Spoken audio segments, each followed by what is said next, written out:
Hi friends, welcome back to my channel V two knowledge. मेरा नाम है अर्शीन और आज मैं आपके साथ जो टॉपिक शेयर करने वाली हूँ वो भी साइकोलॉजी का ही पार्ट है। और इस वीडियो में मैं आपको एक टेस्ट एक्सप्लेन करके बताने वाली हूँ जिसका नाम है ड्रॉ अ पर्सन टेस्ट, जो कि फर्स्ट डेवलप हुआ था फ्लोरेंस गुडिनफ के द्वारा इन 1926। उसके बाद इसको रिवाइज किया गया और एक्सटेंड किया गया डेल्बी हैरिस के थ्रू, और इसके बाद से इसको Goodenough Harris drawing test भी कहा जाने लगा। और इसका जो रिवीजन और एक्सटेंशन है उसकी डिटेल एक बुक है, children's drawings as measures of intellectual maturity, जो कि 1963 में लिखी गई थी, उसमें मौजूद है। अब हम बात करते हैं इस टेस्ट की। ये क्या है? ये draw a person test is a type of test in the domain of psychology which is a both personality test, specifically projective test and a cognitive test like IQ। अब ये किस तरह काम करता है, मतलब क्या करना होता है इसमें? इसमें बहुत सिंपल है। इंस्ट्रक्शन दिए जाते हैं 3 सेपरेट शीट्स के साथ, जिसमें उनको कहा जाता है ड्रॉ करने को। ड्रॉ अ मैन, और दूसरी शीट पे ड्रॉ अ वुमेन, और थर्ड शीट पे ड्रॉ योर ओन पिक्चर। और फिर उनको उस पेंसिल और शीट के साथ छोड़ दिया जाता है। उनकी मर्ज़ी है, वो उस पर कुछ भी ड्रॉ कर सकते हैं। और जब हम ड्रॉ अ मैन या ड्रॉ पर्सन बोलते हैं तो इसका मतलब होता है कि उसको एक पूरी इमेज बनानी है, लाइक उसके हाथ, पैर, सर, पूरा होल बॉडी पार्ट, मतलब पूरी होल बॉडी बनानी है, ना कि सिर्फ कुछ बॉडी पार्ट्स बनाने हैं। और कुछ केसेस में कह दिया जाता है draw more figures like person of the opposite gender और एडिशनल कैरेक्टर। अब उसके बाद इसको एनालाइज कैसे किया जाता है? इसको एनालाइज करने के बहुत सारे तरीके हैं। मतलब उस पिक्चर को देखा जाता है कि साइज़ ऑफ द पिक्चर क्या है। अब कोई लार्जर फिगर बना दिया अगर किसी ने, तो इसका जो मतलब निकल के आता है वो है कॉन्फिडेंस या फिर डोमिनेंस।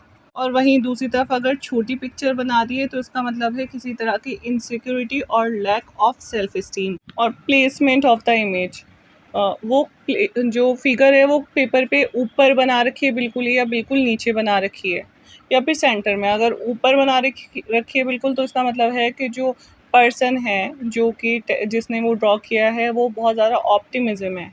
और जिसने बिल्कुल नीचे बना दिया दैट मीन्स कि उसकी बहुत लो सेल्फ इस्टीम है। फिर detail of the body parts, कि किस तरह के उसने हाथ बनाए, पैर बनाए, आंखें बनाई, उसका फेशियल एक्सप्रेशंस क्या था, उससे उसका एक रिज़ल्ट निकाला जाता है। अब लेकिन ये जो टेस्ट है इसको स्कोर करने के लिए एक मेथड अपनाया जाता है, मतलब क्वांटिटेटिव स्कोरिंग सिस्टम। ये सिस्टम जो है वो अपनाया जाता है। अब इसको स्कोर करने के लिए सबसे पहले गुडइनफ ने जो एक ओरिजिनल स्केल बनाया था उसमें इन्होंने 46 स्कोरिंग आइटम्स रखे थे फॉर ईच ड्राइंग, और उसमें विथ 5 बोनस आइटम्स थे। लेकिन हैरिस ने जब इसको रिवाइज किया था तब इसमें 73 आइटम्स थे for male figures and 71 for female figures. लेकिन अब जो मोस्ट रिसेंट वर्जन आया है इसका, इसमें 64 स्कोरिंग आइटम्स हैं for each drawing and a total score for all 3। दूसरा मेथड होता है इमोशनल प्रॉब्लम्स जानने के लिए, जिसका नाम है screening procedure for emotional disturbance, SPED। इसके थ्रू टेस्ट को मेजर किया जाता है। और SPED स्कोरिंग सिस्टम के 2 मेथड होते हैं, जिसमें फर्स्ट मेथड होता है 8 डायमेंशंस का, जिसमें देखा जाता है कि जो भी पिक्चर बनाई है उसका जो बॉडी स्ट्रक्चर है या पिक्चर है वो पूरी है कि नहीं। जैसे कि 8 डायमेंशंस में देख लिया हमने, उसका हेड देखा, हेड पूरा प्रॉपर तरीके से सही जगह पर है कि नहीं है। बॉडी देखी उसकी, आर्म्स देखी, legs, facial features, hands, feet, clothing and accessories. तो ये सारे 8 डायमेंशंस जो होते हैं वो स्कोर किए जाते हैं कंप्लीटनेस के ऊपर, प्रोपोर्शनैलिटी के ऊपर एंड एक्यूरेसी के ऊपर, जिससे कि हमें चाइल्ड की डेवलपमेंट स्टेज और पोटेंशियल इमोशनल डिस्टर्बेंस का पता चलता है। सेकंड टाइप हो गया जिसमें 47 आइटम्स होते हैं that are evaluated for each drawing of every children. First type में 8 डायमेंशंस थे और इसमें 47 आइटम्स क्रिएट किए होते हैं। अब जैसे example of items evaluated in content criteria are, facial expressions देखे जाते हैं कि क्या दिख रहा है, एक्सप्रेशन कैसे हैं, खुश है, उदास है, गुस्से में है, या ब्लैंक एक्सप्रेशंस हैं। तो ये रिफ्लेक्ट करते हैं चाइल्ड की इमोशनल स्टेट को। फिर उसके बाद है यूज़ ऑफ स्पेस, कितना स्पेस लिया है पेज का, मतलब बहुत ज़्यादा जो पेज का इस्तेमाल कर लिया या बहुत कम इस्तेमाल कर लिया। So it may indicate feelings of inadequacy or withdrawal. Line quality कैसी है, बहुत ज़्यादा स्ट्रॉन्ग है, हैवी है, तो इस तरह की लाइन सजेस्ट करती है टेंशन या एग्रेशन। और दूसरी तरफ वाइल फेंट लाइन में इंडिकेट एंजाइटी और इनसिक्योरिटी। उसका पोस्टर ऑफ द फिगर कैसा है, उसके एग्रेसिव सिंबल्स जैसे कि कोई वेपन बना दिया साथ में, उसकी फिस्ट देखिए, मुट्ठी तो नहीं बनी हुई है गुस्से में। और other hostile features can indicate aggression और इमोशनल स्ट्रगल।